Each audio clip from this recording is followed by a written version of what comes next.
Shalom, salam sejahtera di dalam kasih Tuhan kita Yesus Kristus. Baru-baru saya baca sebuah kisah menarik. Ada seorang wanita yang menerima berkat tidak terduga-duga. Wanita ini bernama Nicole Thompson.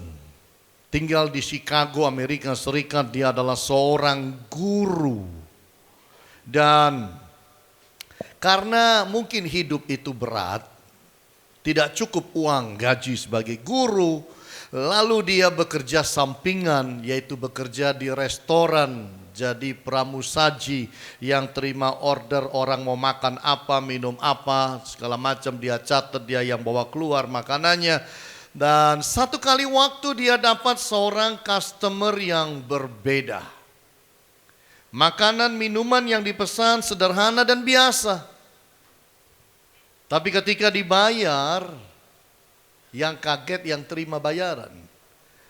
Dibayar dengan baik, tipsnya yang diterima oleh Nicole pada waktu itu adalah 1.500 US dollar. Makanannya gak seberapa. Kalau dihitung itu tipsnya itu 1.000% katanya. Wow. Dan Nicole berkata, saya gak bisa terima ini, tipsnya terlalu besar. Tapi orang kaya itu berkata, saya dengar mengenai Anda. Saya dengar bahwa Anda bekerja 2 kerjaan untuk memenuhi kebutuhan hidup sehari-hari. Saya ingin memberkati Anda. Terimalah itu sebagai tips dari saya. 1.500 US dollar. Bapak Ibu, pemilik restorannya pun ikut kaget. Kok ada orang kasih tip begitu banyak padahal makanan begitu sederhana. Kenapa yang terjadi Bapak Ibu? Dia secara di depan umum mengucapkan terima kasihnya kepada gentleman yang sudah memberkati dengan sangat luar biasa itu. Bapak Ibu yang Tuhan Yesus kasih, siapa di dunia ini tidak senang diberkati? Semua kita itu ingin diberkati. Udah punya banyak pun masih tangan bisa terbuka sama Tuhan. Berkatilah kami. Betul gak Bapak Ibu? Coba mulai dari kita yang gajinya yang kita anggap kurang sampai yang kita anggap kita gajinya sudah oke. Dari yang penghasilannya sedikit sampai yang kita anggap penghasilan kita itu begitu luar biasa sampai belanja apapun gak usah nawar. Kita tetap aja bangun pagi berkata, Tuhan berkati aku Tuhan. Siapa di dunia ini gak butuh berkat? Semua kita butuh berkat. Tetapi kadang-kadang di dalam hidup ini, persoalan bisa terjadi, masalah bisa terjadi, tantangan bisa terjadi, salah hitung bisa terjadi, salah percaya pada orang bisa terjadi. Apa saja bisa terjadi membawa kita bisa mengalami terhimpit secara keuangan, secara financial. Nah disitulah kita butuh Allah. Kita butuh pertolongan Tuhan. Hari ini saya ingin bicara mengenai financial breakthrough. Terobosan secara keuangan. Bukan akan kita lihat itu dari sisi marketing atau dari sisi manajemen atau dari sisi ilmu sekuler yang ada di luar sana. Tapi kita ingin belajar dari firman. Dari seorang tokoh yang ada di dalam Alkitab. Bahwa bagaimana dia mengalami yang juga sulit dalam hidup ini. Tapi juga diberkati luar biasa. Walaupun dapat yang namanya janji-janji berkat. Dan dia mengalami juga terpuruk di dalam ekonomi. Tetap aja kemudian diberkati luar biasa. Siapa yang gak mau seperti dia? Saya ingin bawa kita lihat seorang bernama Ishak. Dari Kejadian pasalnya yang ke-26 kita akan lihat apa yang ada dalam diri Ishak sampai Tuhan mau berkati dia. Nah yang pertama kita bisa pelajari yang membuat dia mengalami terobosan secara keuangan, yaitu bahwa dia adalah orang yang sangat dekat dengan Allah. He is a man who has a close relationship with God. Dia punya hubungan yang sangat dekat dengan Allah. Yang itulah menjadi modalnya dia ditolong Allah dan dia diberkati Allah. Mari lihat dalam Kejadian 26 ayat 1 sampai 5. Maka timbullah kelaparan di negeri itu. Ini bukan kelaparan yang pertama yang telah terjadi dalam zaman Abraham. Sebab itu Ishak pergi ke Gerar kepada Abimelek, raja orang Filistin. Lalu Tuhan menampakkan diri kepadanya dan serta berfirman, janganlah pergi ke Mesir, diamlah di negeri yang akan kukatakan kepadamu, tinggallah di negeri ini sebagai orang asing, maka aku akan menyertai engkau dan akan memberkati engkau, sebab kepadamu dan kepada keturunanmu akan kuberikan seluruh negeri ini, dan aku akan menepati sumpah yang telah kuikrarkan kepada Abraham ayahmu. Aku akan membuat banyak keturunanmu seperti bintang di langit. Aku akan memberikan kepada keturunanmu seluruh negeri ini, dan oleh keturunanmu semua bangsa di bumi akan mendapat berkat. Karena Abraham telah mendengarkan firman-Ku dan memelihara kewajibannya kepadaku, yaitu segala perintah, ketetapan dan hukum-Ku. Nah, apa yang menjadi pegangan dan modal daripada Ishak? Yaitu adalah hidup dekat dengan Allah. Di masa paceklik, di masa kelaparan, di masa kekeringan, di masa ketandusan, satu yang dia pegang yaitu adalah tetap pegang hubungan yang kuat dengan Allah. Kadang-kadang kita bisa tergelincir di tengah-tengah persoalan, tantangan yang terjadi, tekanan-tekanan ekonomi yang terjadi, berbagai macam persoalan yang menghimpit hidup kita, kita justru kendor hubungan dengan Allah. Terbalik dengan Ishak, di tengah-tengah dia alami begitu banyak persoalan secara keuangan, dia justru pegang hubungan yang kuat dengan Allah. Nah, di sini kita belajar bahwa dekat dengan Allah itu menghasilkan hati yang bergantung kepada Dia. Semakin saudara dekat dengan Tuhan, hati saudara itu akan semakin bergantung kepada Dia. Dan ini memang yang menjadi rencana Allah, bahwa manusia hidup bergantung pada Allah. Allah tidak pernah menciptakan manusia didesain sedemikian rupa bahwa manusia itu hidup terpisah daripada Allah. Dan hanya dosa yang bisa membawa manusia terpisah dari Allah. Hanya setan yang bisa bawa manusia terpisah daripada Allah. Hanya keduniawian yang bisa bawa manusia terpisah daripada Allah. Tapi rencana Allah dalam hidup adalah saudara dan saya punya hubungan yang sangat dekat dengan Allah. Dekat dengan Allah itu menghasilkan rasa percaya diri yang positif. Dan ini yang Allah mau. Sehingga saudara bisa tetap beroperasi, bisa bekerja dengan baik, bisa beraktivitas dengan baik. Karena engkau dikaruniai Tuhan satu rasa percaya diri.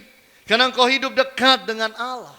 Itulah yang membuat Gideon, sang penakut, sang pengecut yang selalu sembunyi, tiba-tiba dimunculkan setelah dia kenal Allah dan berjumpa Allah, menjadi seorang pemimpin yang membawai 300 orang melawan 135.000 lawannya. Itulah yang membuat Daud, seorang yang tidak dianggap dalam rumah tangganya, dianggap anak kecil. Kalau kita bilang mungkin anak popok bawang, yang tidak dihargai oleh saudara-saudaranya, karena hanya menggembalakan kambing domba yang hanya beberapa ekor. Tapi Daud inilah yang kemudian berdiri tegap menghadapi Goliat itu. Karena percaya dirinya adalah pada Allah. Kebergantungannya adalah pada Allah. Tapi kemudian Allah memberikan kepada dia satu keyakinan kuat. Makanya dia berkata, "Hei Goliat, engkau mendatangi aku dengan tombak dan pedang. Aku mendatangi engkau dengan nama Allahku." Karena dia percaya pada Allah. Dia punya satu pengandalan diri yang kuat kepada Allah. Dekat dengan Allah itu menghasilkan satu hal lagi, arah hidup yang jelas. Kita itu bukan hanya harus dekat pada Tuhan, tapi kita harus dekat pada Tuhan sedemikian rupa sampai kita bisa tahu, dengar apa yang Tuhan mau dalam hidup kita. Dekat Tuhan itu bukan hanya dekat, tapi sampai tahu apa maunya. Itu seperti suami istri dalam hidup bergaul, sudah menikah sekian puluh tahun atau sekian belas tahun. Tiba-tiba kalau suaminya mau ngambil apa, istrinya mendehem. Nggak jadi deh. Dehemannya itu ada arti. Karena sudah mengerti, sudah bergaul, sudah tahu. Itu. Saya pernah pergi rumah seseorang, bertamu. Lalu minuman tidak keluar-keluar. Lalu kemudian Bapak Ibu, sang bapak yang ada di depan saya ini hanya bersiul. Saya sih orangnya nggak bisa bersiul, dia bersiul. Pakai lagu begitu. Heran saudara, minuman bisa datang 2. Di dalam itu ngerti apa maunya, dekat sampai tahu apa maunya. Kita harus dekat dengan Allah sampai kita tahu apa maunya Tuhan dalam hidup. Apalagi kalau sedang mengalami tantangan dan masalah. Ada seorang yang bernama Andrew Klavan. Andrew Klavan adalah seorang agnostik. Agnostik itu artinya orang tidak percaya bahwa Tuhan itu ada. Lalu apa bedanya sama ateis? Ateis juga dia. Ateis adalah orang yang tidak mau percaya pada Tuhan. Jadi orang ini udah double saudara. Udah tidak mau percaya Tuhan, juga tidak mau percaya bahwa Allah itu ada. Tapi dia bilang ketika satu kali umur 45 tahun dia dekat dengan Allah, lalu dia cerita. Sebenarnya Allah itu udah deket loh sama saya. Waktu babysitter itu jagain saya, selalu dia bicara mengenai Yesus. Waktu di sekolah itu, guru-guru mulai bicara mengenai Yesus. Dalam hidup sehari-hari saya merasa memang ada yang nolong dan bantu. Tapi karena saya keras hati saya tolak itu. Baru saya tahu bahwa itulah Yesus. Makanya di dalam hidup saudara dan saya kita harus punya close relationship dengan dia. Saya dan Ibu Agnes dan beberapa teman dalam satu grup baru pulang dari China. Saya dan Ibu Agnes ke Malaysia, Kuala Lumpur, kemudian kami pelayanan itu ke Bangkok, Thailand, 3 hari, kemudian ke China dengan teman-teman. Dalam perjalanan kita menjalani rute Silk Road, yaitu Jalan Sutra. Dan di dalam perjalanan itu, namanya tour itu tidak bisa bangun seenaknya, tidur seenaknya, suka-suka mau bangun jam berapa. Kalau suka-suka bangun jam berapapun, saudara ditinggal bus, kan begitu. Jadi selalu ada peraturan. Bapak Ibu besok 6.7.8, artinya bangun jam 6, jam 7 makan, jam 8 berangkat. Kalau dia katakan, Bapak Ibu besok 7.8.9, itu artinya apa? Bangun jam 7, jam 8 makan, jam 9 berangkat, naik ke bus. Begitu Bapak Ibu. Saudara tahu di dalam perjalanan itu, buat saya perjalanannya cukup berat karena udaranya panas. Dengar-dengar katanya dingin, ternyata panas gitu loh Bapak Ibu. Sehingga nggak bawa celana pendek dan saya pakai sepatu bot Bapak Ibu. Oh haleluya. Ya udah, belum ransel foto saya berat sekali saudara. Dan ya buat saya melelahkan ya. Mau tahu WC di mana di China itu nggak perlu tanya orang sebenarnya. Cukup angkat akan hidung saudara. Lalu digoyang-goyang. Saudara akan tahu di mana WC. Anyway, enggak semua WC di sana jelek sih Bapak Ibu. But anyway, kalau dikatakan 678 atau 789, saya akan usahakan selalu bangun jauh lebih pagi untuk saya menyembah Dia.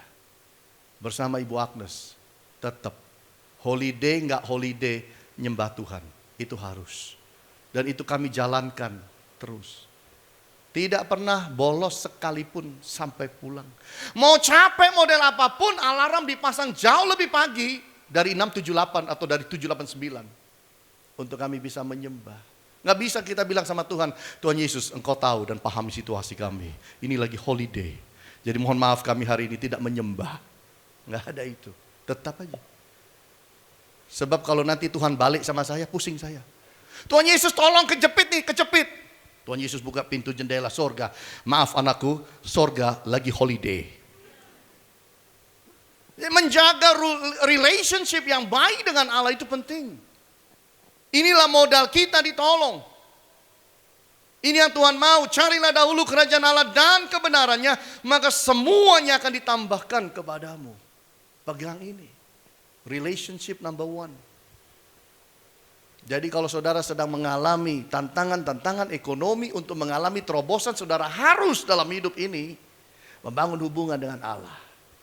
Yang kedua kita lihat bersama-sama apa yang ada pada Ishak yang membuat Ishak kemudian ditolong Tuhan dan yang membuat Ishak mengalami terobosan secara ekonomi dan mengalami hidup diberkati. Yang kedua adalah karena dia percaya Allah 100%. He believed God 100%. Enggak separuh-separuh dia percayanya. Dia percaya Allah 100%.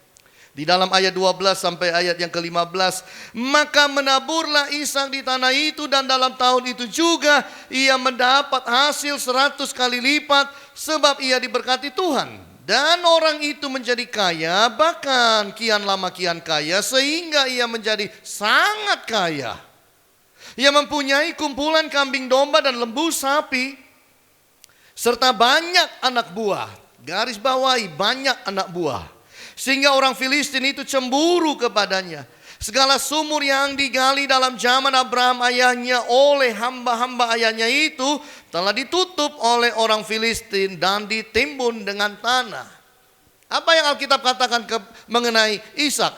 Bahwa di masa kelaparan, masa kekeringan, masa paceklik, Ishak dikatakan tetap menabur. Artinya Ishak tetap kerja keras. Ishak tetap setia dan disiplin melakukan tugasnya. Dan Tuhan dikatakan memberkati. Kenapa begitu? Karena dia bukan bekerja dengan kekuatannya saja, tapi dia sangat bekerja dengan mempercayai Allah 100%. Sementara orang di dalam negeri itu semua duduk nganggur. Zaman kayak begini, tanah tandus seperti ini, disiram apapun, dikasih benih apapun tidak akan tumbuh. Harusnya Ishak bilang begini, Tuhan pemborosan banget kalau situasi tanah yang kayak begini, situasi udara dan iklim seperti ini, tandusnya luar biasa, keringnya luar biasa, lalu aku menabur dan menanam, ini pemborosan daripada modal.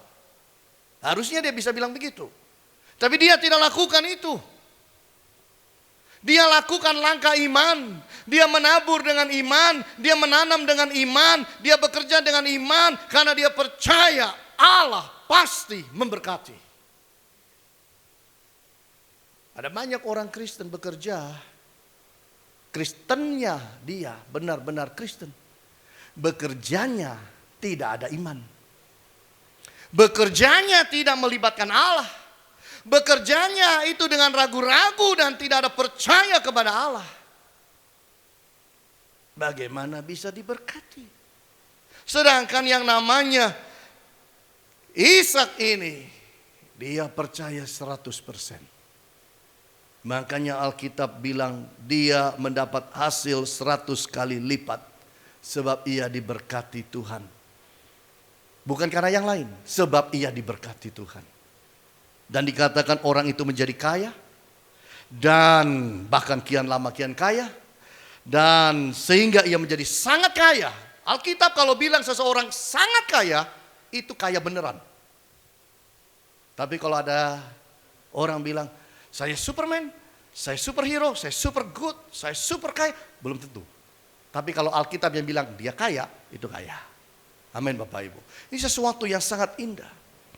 Nah di sini yang harus kita lakukan adalah melatih diri untuk percaya firman lebih daripada fakta.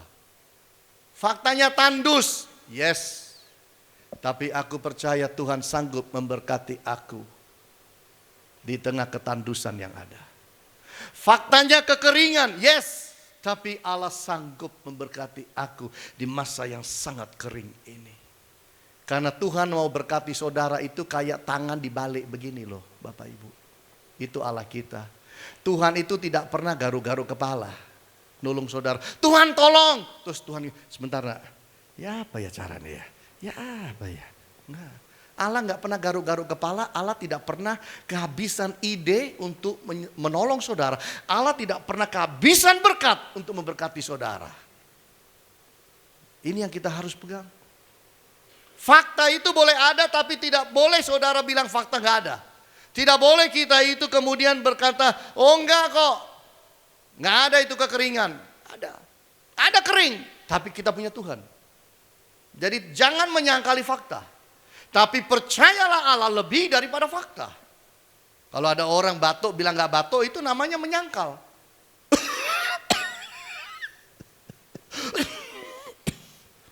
Batuk ya? Enggak. Lo tadi itu apa? Enggak tahu apa, bukan. Batuk? Enggak. Batuk? Enggak. Loh, aneh ini. Miring. Batuk? Iya. Tapi Allahku sanggup menyembuhkan aku. Itu. Amin Bapak Ibu. Bukan menyangkal fakta. Tapi menyerahkan fakta kepada Allah yang jauh lebih besar. Yang sanggup mengubahkan fakta hidup kita. Latih diri untuk percaya Allah melebihi masalah yang ada. Apapun masalahnya, Allah saudara lebih besar dari masalah saudara. Berani bilang amin. Kalau masalah saudara lebih besar dari Allah, maka masalah itu jadi Allah. Masalah tidak pernah boleh lebih besar dari Allah dan tidak akan pernah lebih besar dari Allah. Karena Allah selalu lebih besar dari masalah. Latih diri untuk percaya firman itu hidup taat kepada Allah. Ini. Tuhan bilang, Ishak, aku akan berkati engkau. Karena bapakmu hidupnya baik sama aku. Hidup menjaga ketetapan, menjaga firman, hidup setia kepada aku. Aku akan berkati engkau seperti yang aku ucapkan kepada bapakmu. Lalu dia berpangku tangan, diam. Gak ngapa-ngapain. No, dia tetap bekerja. Dia mentaati Allah ketika Allah bilang, "Hei Ishak, jangan engkau ke Mesir. Jangan engkau kembali kepada dunia itu. Jangan engkau berharap kepada keduniawian." Dia tidak jalankan. Dia taat. Percaya itu taat Bapak Ibu. Bukan cuma angguk-angguk kepala. Percaya itu mentaati. Ini yang Tuhan mau dalam hidup saudara dan saya. John Stott adalah seorang ahli teologi dari Inggris. Waktu dia sudah ada di tempat tidur, sakit, masa tua. Dia seorang penulis buku yang top, seorang pengkhotbah yang top, seorang pengajar yang top, seorang pembicara seminar, konferensi yang top di seluruh dunia. Top orang ini, kalau saudara sekolah Alkitab, pasti pernah baca bukunya. Waktu dia tergeletak, sakit masa tua, teman baiknya datang dan tanya, tahu dia orang sangat rohani, jadi ditanya, "Engkau ingin aku doain apa buat engkau?" Lalu John Stott itu menjawab dengan suara yang lirih. Dia berkata, "Doakan aku supaya aku ini setia pada Yesus sampai nafas terakhir." Percaya pada Allah artinya setia kepada Dia. Dalam segala firman yang diucapkan pada saudara dan saya. Ini yang Tuhan mau. Percaya Dia 100%. Terlalu banyak kita tidak tertolong karena kita percaya masalah kita 100%. Bukan percaya Allahnya 100%. Kita percaya pada kekhawatiran kita 100%. Kita percaya kepada kegelisahan kita 100%. Kita percaya pada ketakutan kita 100%. Yang seharusnya kita percaya Kristus 100%. Kalau ingin mengalami terobosan keuangan tahun ini dan tahun depan, tingkatkan percaya saudara kepada Kristus 100%. Percaya kepada Dia. Yang ketiga, kita lihat bersama-sama apa yang dimiliki Ishak. Sehingga dia mengalami terobosan keuangan yang sangat luar biasa. Di tengah-tengah Abimelek, negeri di mana dia tumpangi, semua itu sedang terpuruk. Dia sendirian naik dan diberkati sangat luar biasa. Apa yang dia miliki? Dia punya hati yang penuh damai. He is a man of peaceful heart. Hati yang penuh damai, sejahtera. Orang ini orang yang cinta damai. Kalau saudara baca Mazmur 133, berkat itu turun kepada orang-orang yang hidup rukun karena mereka cinta damai. Dalam ayat yang ke-18 sampai 22 dikatakan, kemudian Ishak menggali kembali sumur-sumur yang digali dalam zaman Abraham ayahnya, dan yang telah ditutup oleh orang Filistin sesudah Abraham mati. Disebutkannya nama sumur-sumur itu menurut nama-nama yang telah diberikan oleh ayahnya. Ketika hamba-hamba Ishak menggali di lembah itu, mereka mendapati di situ mata air yang berbual-bual airnya. Lalu bertengkarlah para gembala Gerar dengan para gembala Ishak. Kata mereka, air ini kepunyaan kami. Dan Ishak menamai sumur itu Esek karena mereka bertengkar dengan dia di sana. Kemudian mereka menggali sumur lain dan mereka bertengkar juga tentang itu. Maka Ishak menamai sumur itu Sitnah. Ia pindah dari situ dan menggali sumur yang lain lagi. Tetapi tentang sumur ini mereka tidak bertengkar. Sumur ini dinamainya Rehobot, dan ia berkata, sekarang Tuhan telah memberikan kelonggaran kepada kita sehingga kita dapat beranak cucu di negeri ini. Yang ketiga, dia diberkati dan mengalami terobosan secara ekonomi karena hatinya baik. Kalau saudara lihat cerita ini, dulu Abraham bapaknya itu gali sumur, ditimbun sama orang-orang Filistin. Lalu yang terjadi, Ishak dan seluruh rombongannya diusir keluar oleh Abimelek. Kamu udah kaya, udah minggir kamu dari sini. Keluar mereka, meninggalkan segala sesuatu yang masih penuh nilai. Ya udah, dia keluar. Udah merantau pergi jauh, gali sumur bapaknya yang ditimbun. Begitu air dapat saudara, direbut oleh orang-orang Gerar, yaitu orang-orang dari Abimelek. Dikasihkan. Gali lagi sumur yang lain, direbut lagi. Dikasihkan. Baik enggak? Baik. Gali sumur yang ketiga, baru tidak ada ribut-ribut. Dan sumur itu disebut Rehobot. Bapak Ibu yang Tuhan Yesus kasih, ingat tadi saya bilang bahwa dikatakan Alkitab bahwa Ishak punya anak buah yang banyak. Menurut saudara, orang kaya luar biasa kayak dia dengan anak buah yang begitu banyak, punya pasukan yang begitu banyak, kira-kira menghabisin para gembala Gerar itu mampu apa enggak mampu? Mampu. Gak mau dia. Dah gak usah ribut. Mau ambil. Padahal itu milik bapaknya. Gali lagi. Ribut lagi. Dah ambil. Gak mau ribut. Orang yang penuh damai sejahtera. Peaceful heart. Sampai dapat sumur yang ketiga. Lah saudara bilang, alah Pak, wong sumur aja kok diributin. Bapak Ibu jangan salah, sumur pada zaman dahulu itu ribuan tahun lalu, itu adalah aset yang vital, itu mengandung uang. Dengan itu kita kasih makan dan kasih minum binatang kita, kita tanam dan tanaman itu tumbuh, kita jual dan itu dapat uang. Itu kayak bank, itu kayak tambang minyak, tambang emas itu zaman dahulu. Jadi kalau direbut begitu, sakit. Tapi dia tidak mau menghantam, menghancurkan orang-orang itu. Dari situlah Tuhan lihat. Dan Tuhan semakin berkati dia dengan luar biasa. Ini yang hebat dalam dirinya. Karakternya itu loh begini. Kadang-kadang Tuhan tuh mau berkati kita Bapak Ibu. Tapi kalau dilihat karakter kita itu dodok. Jendela sorga ditutup lagi. Tunggu dia berubah dulu lah. Tunggu dia bertobat dulu lah. Tunggu dia jadi lebih baik dulu lah. Kadang-kadang begitu. Bukan hanya Tuhan lihat iman kita, Tuhan lihat karakter kita. Sikap sabarnya Ishak ini menyentuh hati Allah untuk terus memberkati dia.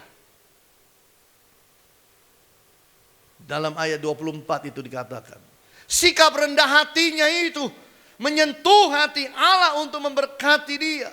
Rendah hati dia. Kalau mau itu dihabisin bisa musuh-musuhnya. Enggak. Hebat nih orang. Kalau saudara lihat ayat 26 sampai 31, datanglah Abimelek dari Gerar mendapatkannya bersama-sama Ahuzat, sahabatnya, dan Pikol, kepala pasukannya.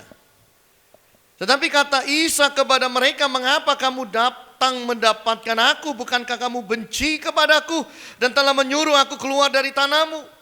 Jawab mereka, kami telah melihat sendiri bahwa Tuhan menyertai engkau. Sebab itu kami berkata, baiklah kita mengadakan sumpah setia antara kami dan engkau.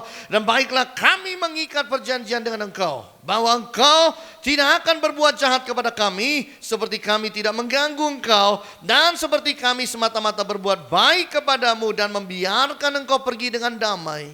Bukankah engkau sekarang yang diberkati Tuhan? Kemudian Ishak mengadakan perjamuan bagi mereka, lalu mereka makan dan minum. Keesokan harinya pagi-pagi bersumpah-sumpahanlah mereka. Kemudian Ishak melepas mereka dan mereka meninggalkan dia dengan damai. Apa yang terjadi di sini? Ini yang ngusir datang lagi. Kan sudah diusir ini Ishak keluar dari negerinya. Udah pergi jauh, dikejar. Kenapa dikejar? Mereka ngaku, kami udah lihat ternyata Tuhan berkati kamu. Karena engkau diberkati Tuhan, kami harus baik-baik sama kamu. Tolonglah bikin janji, kamu jangan bikin jahat sama kami. Kami juga gak mau bikin jahat sama kamu. Padahal dari tadi udah bikin jahat. Udah gak berani sekarang. Bisa gak Ishak bilang ini? Lu mau baik-baikan sama gua, itu sumur 2 yang direbut balikin, sini. Sekarang gali lagi 3 sumur. Buat aku sukarela. Bisa. Kamu mau baik-baik sama aku minta sekian. Hartamu bawa sini. Bisa. Enggak. Ishak orang baik Bapak Ibu. Enggak. Dia buat jamuan makan minum. Kasih makan mereka. Pagi-pagi mereka saling mengikat janji. Membuat Memorandum of Understanding. MOU. Damai. Dan melepas mereka dengan damai. Hebat ya. Ini orang luar biasa. Nah, Tuhan itu lihat yang kayak begini. Sikap mengampuni membuat Allah terus memberkati dia. Dalam hidup jangan simpen salah orang. Di dunia gak ada orang sempurna. Ampuni, selesai. Supaya apa? Berkat masuk sama kita. Amin Bapak Ibu. Saudara yang tidak bisa mengampuni, engkau kan bilang begini, kok enak diampuni, kok enak. Engkau tahan pengampunan, Tuhan tahan berkat. Milih mana? Milih mengampuni Bapak Ibu. Supaya berkat turun. Amin Bapak Ibu. Karakternya ini luar biasa.